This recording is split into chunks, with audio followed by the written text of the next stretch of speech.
Bismillahirrahmanirrahim. Assalamualaikum warahmatullahi wabarakatuh.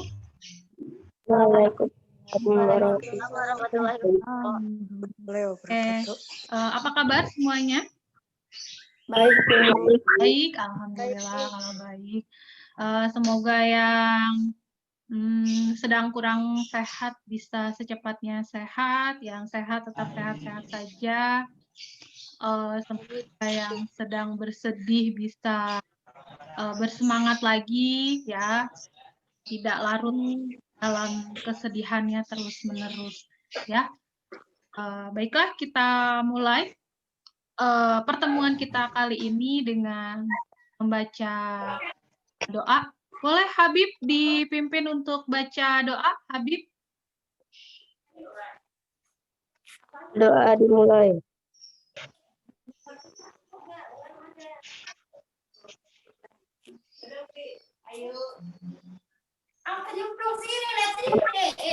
Ya, oke. Terima kasih Habib. Kita mulai saja pertemuan hari ini. Kalau kemarin kita sudah membahas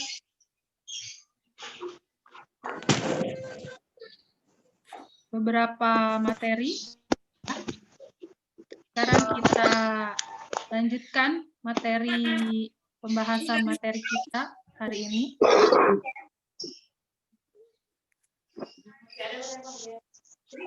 Muncul? Saya share screen-nya muncul? Muncul, Bu. Muncul ya? Bu. Oke.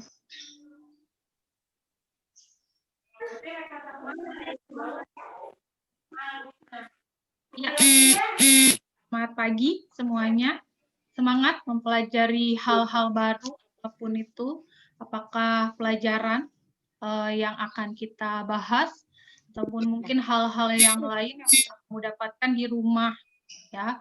Misalnya kalau untuk anak laki-laki mungkin belajar bikin mobil-mobilan, mungkin masih zaman nggak ya bikin mobil-mobilan ya? Ya. Atau mungkin anak perempuan belajar cara bikin kue mungkin. Pokoknya hal-hal baru, semangat untuk dipelajari. Jangan kalah sama pandeminya ya. Oke. Kalau kemarin kita sudah membahas mengenai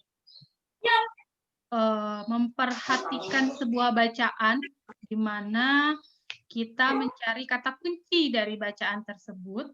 Ya, kemarin Ibu minta untuk dibuka materinya. Apakah sudah dibuka materinya? Sudah dibuka materinya? Sudah, Bu. Sudah, Bu.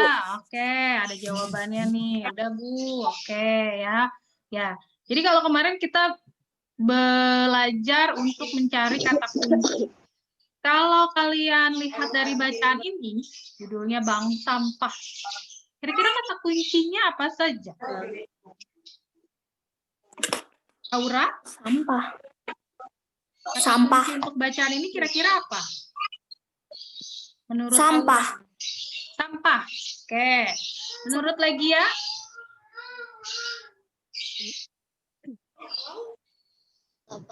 Betul. Legia? Halo? Bisa dibantu oleh Labib mungkin? Kira-kira kata kuncinya apa ini bacaan Bank Sampah ini, Labib? Kata kuncinya Bank Sampah, Bu. Bank Sampah. Oke, tadi Aura sampah, kemudian Labib Bank Sampah. Kita coba satu jawaban lagi. Ini ada Orlen. Menurut Orlen, ini kata kuncinya apa nih Orlen bacaan ini? Sampah, Bu. Apa? Sampah. Oh, sampah. Sampah. Oke, sampah. Kita coba satu lagi, mungkin yang jawabannya agak beda. Boleh Habib? Menurut Habib apa? Bu. Menurut Habib apa nih? Kata kuncinya? Sampah. Sampah. Oh, sampah. Jadi hampir sama ya sebetulnya semuanya ya. Kira-kira ada yang bisa menemukan kata kunci lain tidak dari bacaan ini? Najla? Adakah kata kunci lainnya dari bacaan ini, Najla? Iya, Bu. Kata kunci dari bacaan ini selain Kata sampah, itu kira-kira apa lagi? Apakah ada yang lainnya? Daur ulang sih, Bu, aku. Daur ulang? Oh, oke, daur ulang. Apakah termasuk di dalamnya? Termasuk sebagai kata kunci daur ulang ini? Menurut yang lainnya gimana? Menurut Siti? Iya, Bu. Menurut Mendaur Siti? ulang barang-barang menjadi ulang sampah menjadi barang-barang kerajinan. Oh gitu, mendaur ulang sampah menjadi barang-barang kerajinan. Kalau itu kalimat ya.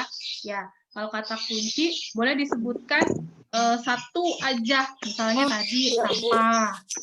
Kemudian kata kunci lainnya misalnya daur ulang. Daur ulang itu gabungan ya, frase ya. Kemudian misalkan yang lainnya, kalau dilihat dari paragraf yang kedua, ya itu bisa jadi kata kunci di paragraf kedua itu adalah manfaat.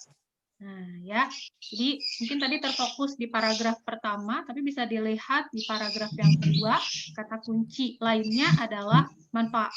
Jadi memang kata kunci utamanya adalah sampah dari bacaan ini ya, jadi memang membahas mengenai sampah. Nah, kalau kita sudah tahu kata kuncinya, sekarang kita coba untuk mencari kalimat utama. Kalimat utama itu apa sih? Kira-kira? Kalimat. Labib, ya? Kalimat utama adalah kalimat yang di dalamnya terdapat sebuah ide pokok. Kalimat yang di dalamnya terdapat sebuah ide pokok. Yang lainnya?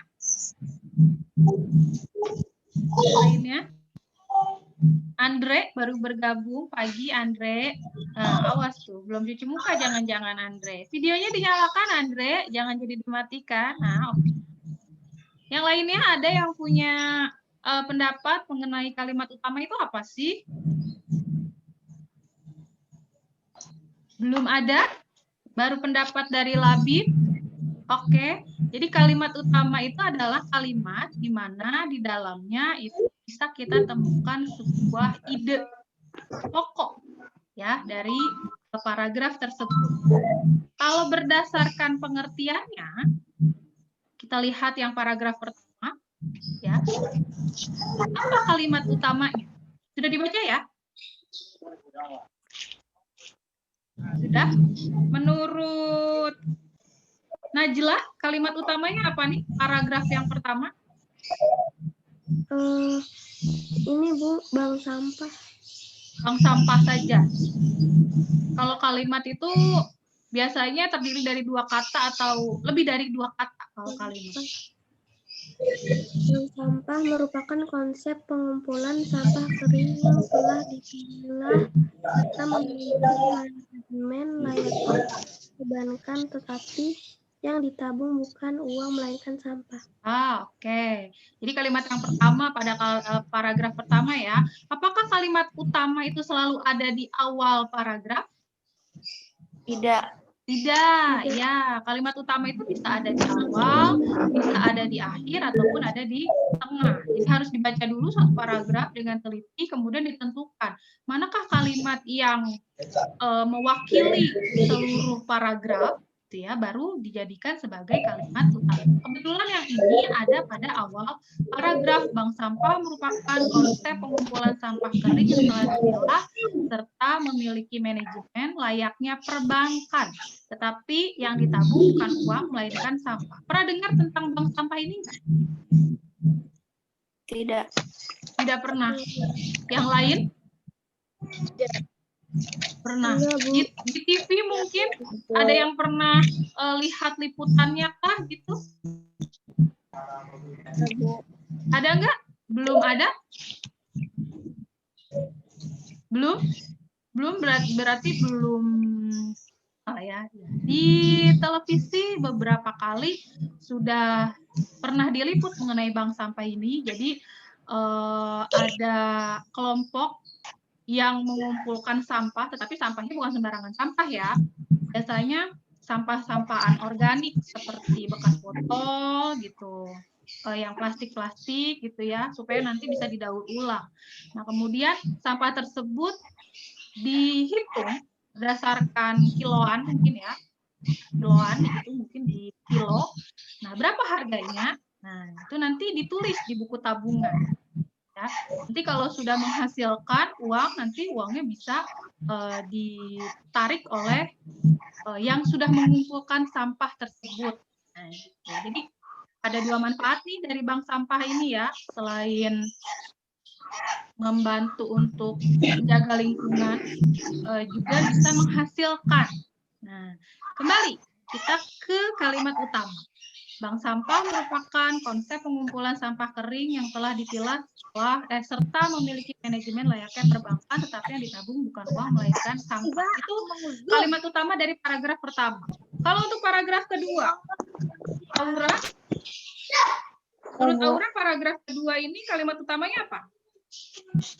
Bank sampah strategi untuk membangun masyarakat terhadap sampah untuk mendapatkan manfaat ekonomi dari sampah. Mendapatkan manfaat ekonomi langsung dari sampah gitu ya. Itu kalimat pertama juga ya. Oke, kita lihat pendapat yang lain. Pendapatnya Alban. Menurut Alban, kalimat utama dari paragraf yang kedua apa?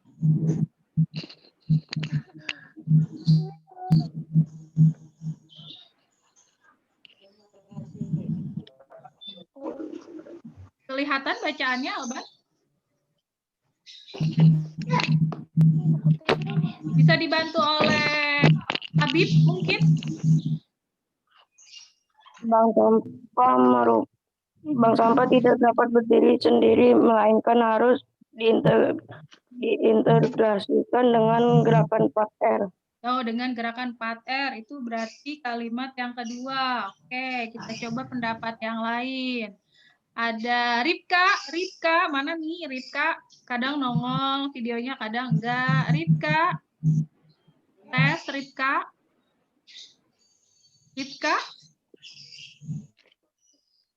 Ripka, waduh. Makan dulu, jangan-jangan Ripka. Ripka? Mana Ripka? Belum ada Ripka? Boleh satu pendapat lagi dari siapa ini? Labib? Bank sampah merupakan sebuah strategi untuk membangun kepedulian masyarakat terhadap sampah untuk mendapatkan manfaat ekonomi langsung dari sampah. Oke, berarti ada dua pendapat ya. Kalimat utamanya ada yang berpendapat kalimat yang pertama, yang merupakan kalimat utama, dan ada yang kalimat kedua, yang merupakan kalimat utama. Menurut yang lain, menurut Andre, kalimat pertama atau kalimat kedua, Andre? Kalimat utamanya? Kalimat pertama. Kalimat pertama, oke. Jadi memang ini karena satu kalimat dengan kalimat yang lain, kalau pada bacaan yang baik itu memang berhubungan ya. Tapi ide pokoknya itu ada pada kalimat yang pertama, ya, merupakan sebuah strategi untuk membangun kepedulian masyarakat terhadap sampah untuk mendapatkan manfaat ekonomi langsung dari sampah. Itu kalimat utama. Kebetulan pada bacaan ini ada di awal paragraf semuanya. Tapi bukan berarti kalimat utama itu selalu ada di awal paragraf. Ya. Nah, sekarang bedakan dengan gagasan utama. Biasanya kalau gagasan utama itu ringkasan dari kalimat utama. Jadi intinya, gitu ya. Kalau tadi kalimat utama pada paragraf yang pertama itu adalah bank sampah dan seterusnya itu ya kalimat yang pertama. Kira-kira gagasan utamanya apa tuh? Ada yang bisa jawab? Siapa? Boleh berpendapat siapa saja? Orlet, gagasan utamanya apa berarti dari paragraf yang pertama?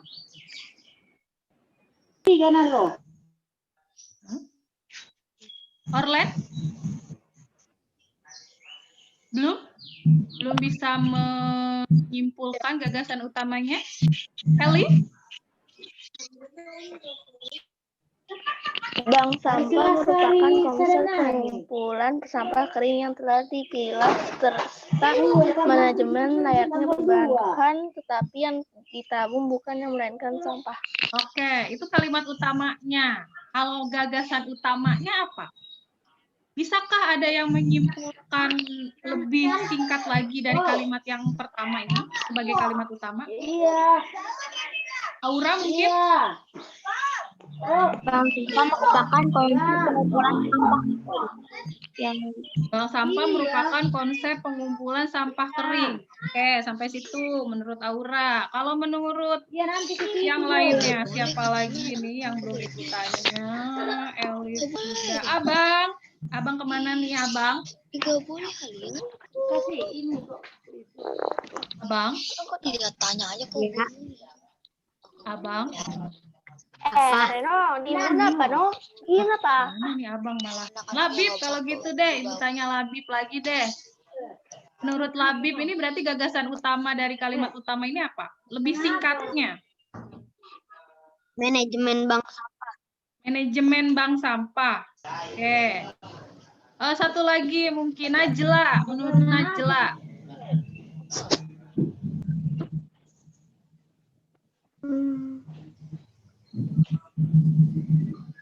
Ini Bu, Apa? bank sampah. Menurut Najla, bank sampah saja? Oke, perhatikan baik-baik ya. Memang kalau bahasa Indonesia ini memang agak susah-susah gampang. Kita setiap hari berbicara bahasa Indonesia, tapi kalau diminta untuk menentukan kalimat utama dan lain sebagainya, biasanya suka sulit ya. Harus dibaca berulang-ulang, dimengerti, nggak bisa cepet-cepet, harus pelan-pelan.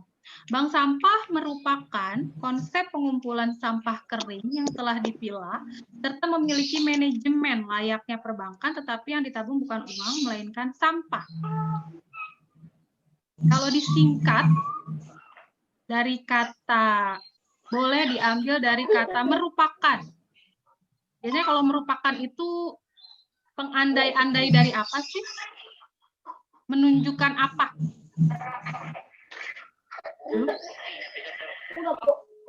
Belum.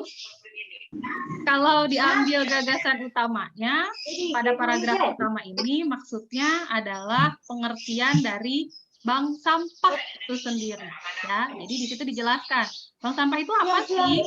Oh, mengumpulkan sampah, kemudian ditabung maksudnya gitu. Tapi bukan dalam bentuk uang, dalam bentuk sampah. Itu ya. Nah, kita coba yang kedua. Bank sampah merupakan sebuah strategi untuk membangun kepedulian masyarakat terhadap sampah untuk mendapatkan manfaat ekonomi langsung dari sampah dan seterusnya. Kira-kira gagasan utamanya apa? Ide pokok, gagasan utama, ide pokok sama ya. Dari paragraf kedua ini apa? Yang menonjol dari paragraf kedua ini apa? Ada yang bisa menemukan, yang sudah menemukan? Berapa kali disebutkan ya? Nih, disebutkan. Kemudian disebutkan lagi. Nah, ada yang bisa menyebutkan? Pada paragraf yang kedua, gagasan pokoknya adalah mengenai Kepedulian. Yang lain mengenai untuk mendapatkan manfaat ekonomi. Kemudian dibahas lagi manfaat langsung. Jadi ini banyak yang dibahasnya adalah mengenai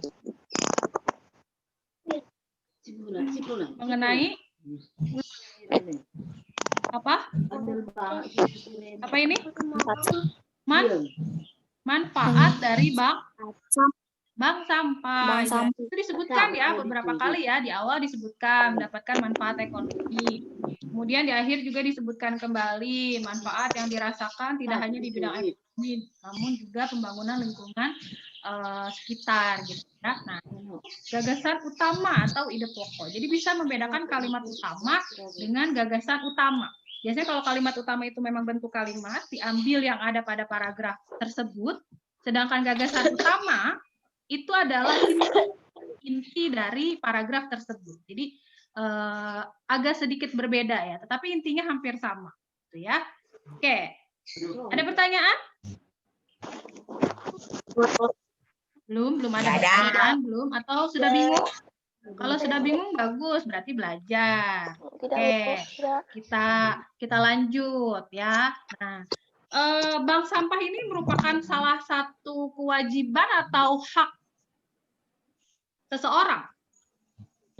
Kewajiban. Kewajiban ya, lebih kepada kewajiban sebetulnya. Tetapi setelah melaksanakan kewajibannya, bisa mendapatkan haknya. Itu mendapatkan hasil setelah mengumpulkan sampah-sampah itu tadi. Makanya antara hak dan kewajiban itu tidak bisa dipisahkan satu sama lain.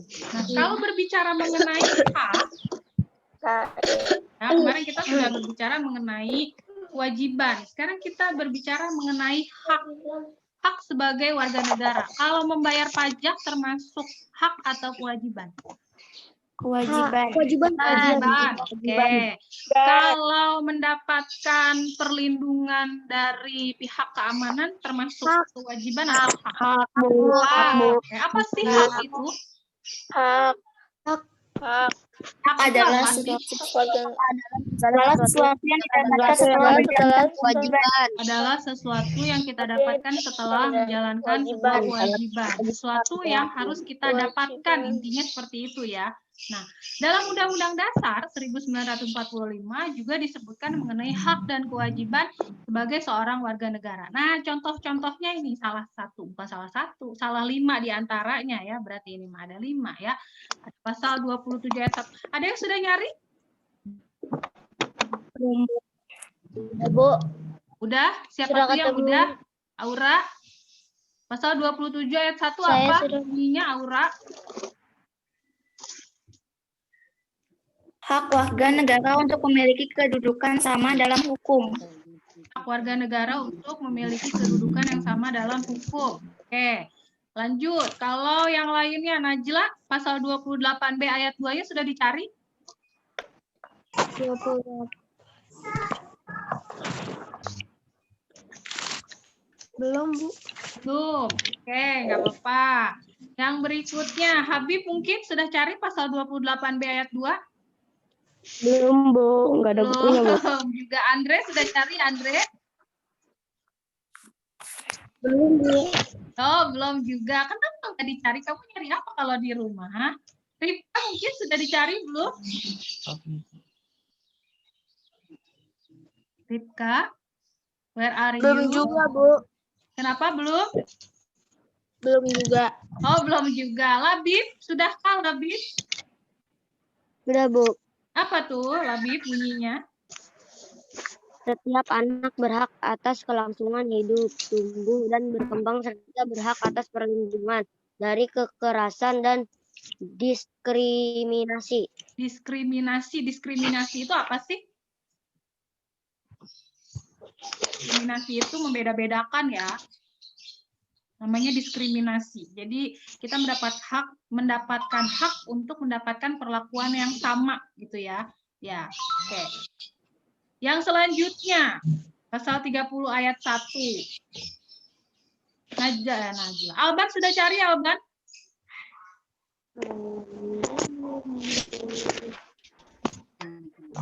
Belum.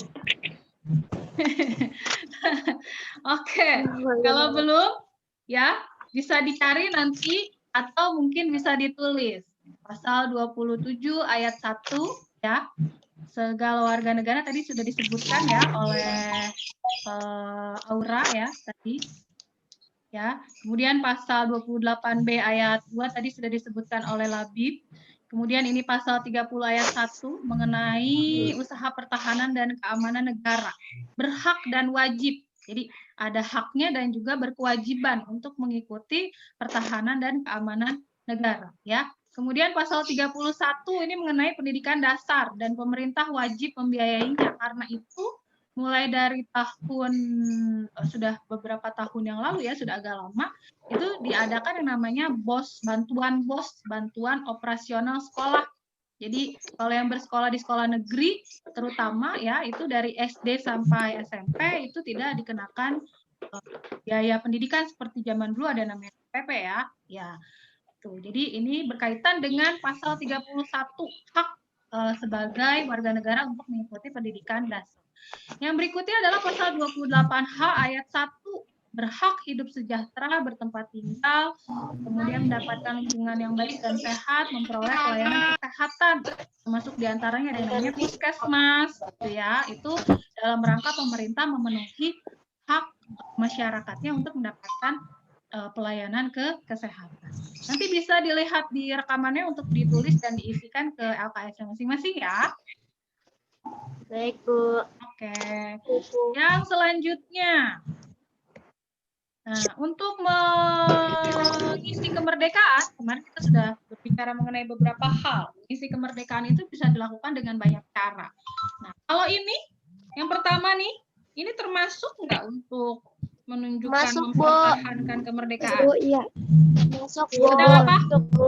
Sedang apa ini? Masuk, Bu. Belajar ya, termasuk ya. Oke, yang kedua. Tidak.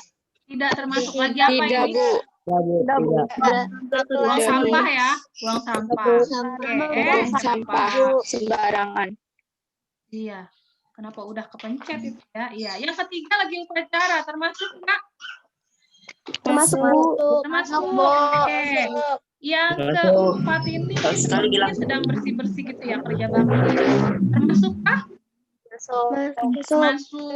Nah, ini nih nomor 5. Kamu ada di antaranya nggak kira-kira ini lagi coret-coret habis kelulusan mungkin ya? Termasuk tidak? Tidak. Kalau bajunya bisa disumbangin aja ya, itu lebih baik malah. Berikutnya. Nah, ini coret-coret juga nih. Bagus tidak? Tidak. Padahal salah satu kewajiban kita itu adalah menjaga fasilitas umum, bukannya dicoret-coret. Berarti ini bukan salah satu upaya untuk mempertahankan kemerdekaan. Oke, sepertinya sudah mengerti kalau secara teori ya, mudah-mudahan dipraktekkan dalam kehidupan sehari-hari. Nah, di semester 1 belajar mengenai tarian. Unsur tari itu ada 3 yang apa aja? Ada yang masih ingat? Ada yang masih ingat?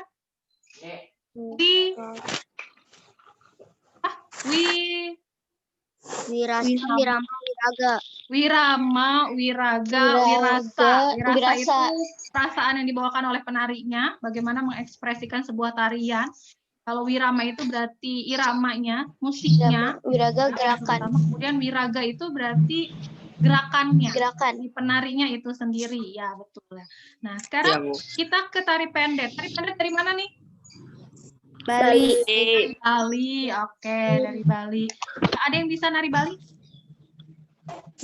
Enggak, Bu. Ada yang belajar tari tradisional? Tidak. Tidak ada. Mungkin nanti suatu saat bisa belajar ya. Ya, oke. Dari tari pendet ini kalau zaman sekarang itu digunakan untuk apa sih? Menyambut tamu. Menyambut tamu. Kalau dulu? Digunakan untuk pelengkap upacara keagamaan di pura-pura sebagai pelengkap upacara keagamaan ada di paragraf kedua ya. Siapa koreografer dari tari pendet? Iwayan Rini dan Niketu Rene. Ya, oke. Kemudian jumlah tari pendet pada zaman sekarang ada berapa? Ada 5 orang. Ada 5 orang. Ya, tadinya ada 4, tapi kemudian dikembangkan lagi menjadi 5, seperti yang sekarang sering ditampilkan. Selain tari pendek yang dari Bali, tari apa lagi? Kecak. Tari kecak. Tari kecak itu pola tarinya apa? Lingkaran. Oke, masih pada ingat. Sip, mantap ya. Yang berikutnya, nah ini kemarin belajar tentang pubertas ya. Jadi pubertas ini adalah masa di mana seseorang mengalami perubahan yang cukup banyak, baik dari segi psikis itu mental, berarti yang bisa lebih dewasa, lebih mengerti, gitu ya. Udah nggak manja lagi, lebih mandiri dan lain sebagainya, gitu ya. Dan juga secara pertumbuhan juga kalau anak cowok kadang-kadang di masa kanak-kanak nggak terlalu terlihat, tapi di masa pubertas mulai SMP itu biasanya menjulang tinggi gitu ya. Makanya kenapa kemarin disebutkan bahwa baik pada masa remaja ataupun pada masa kanak-kanak itu sama-sama terjadi perubahan dan perkembangan yang cukup pesat ya. Nah, sekarang ini ada beberapa ciri katanya. Manakah yang termasuk ciri masa pubertas? Yang pertama, mencari pergaulan di luar keluarga. Betul atau salah? Termasuk atau tidak? Salah. Ada yang bilang betul nggak? Salah. Novel bilang salah, betul. Aura, menurut Aura? Salah, Bu. Salah. Menurut Lapis? Salah, Bu. Salah. Menurut Orlen? Salah. Salah. Menurut Alban? Salah. Menurut Tia? Salah. Salah juga. Kenapa salah? Karena bukan berarti melepas diri dari ikatan keluarga, Bu. Betul. Ini Tapi boleh bergaul. betul. Kata-kata pengikutnya ini yang melepaskan diri dari ikatan keluarga agak melenceng ya. Sebetulnya kalau mencari pergaulan di luar keluarga bisa jadi. Karena anak remaja kadang-kadang kalau diajak ngumpul sama keluarga, diajak sama orang tuanya suka nggak mau. Lebih milih untuk kumpul sama teman-temannya. Betul apa salah? Betul. Nah, itu. Jadi maksudnya mencari pergaulan di luar keluarga itu seperti itu. Jadi lebih banyak menghabiskan waktu dengan temannya, mencari jati diri gitu ya, itu dilakukan di luar keluarga. Jadi di lingkungan yang ada di sekitarnya, tetapi bukan hanya di dalam keluarga. Contohnya tadi ya, jadi kalau diajak sama orang tuanya suka susah gitu ya, kadang udah sama temennya aja gitu ya, tetapi tidak melepaskan diri dari ikatan keluarga. Jadi ini agak berlawanan gitu ya. Jadi penjelasannya seperti itu. Kalau mencari pergaulan di luar keluarga betul. Ya, artinya itu tadi berusaha untuk mengenal dunia luar, dunia lain menakutkan ya. Tapi tidak melepaskan diri dari ikatan keluarga. Dan keluarga juga harus agak-agak waspada ketika ada anak yang sedang dalam usia pubertas. Karena tadi emosinya labil, gitu ya. Kadang marah-marah, kadang ini ibunya bilang A salah, bilang B salah, gitu. Biasanya anak masa pubertas kayak begitu. Jadi selalu aja salah. Yang kedua, meniru segala sesuatu. Betul salah yang dilakukan atau dikatakan orang tua? Salah. Iya. Ini termasuk masa kanak-kanak ya. Ya, salah ya. Yang ketiga, daya pikir melepaskan sifat konkret menuju abstrak. Betul salah? Betul ya. Iya, jadi lebih berpikirnya lebih ada imajinasi dan lain sebagainya. Yang berikutnya, perkembangan anak laki-laki dan perempuan memiliki kesamaan. Ini ada yang memiliki kesamaan, kalaupun mungkin tidak semua. Kemudian yang terakhir, kepribadian menemukan diri sendiri tadi ya, menemukan jati diri itu betul. Itu kira-kira yang terjadi pada masa pubertas. Masih banyak yang lain lagi.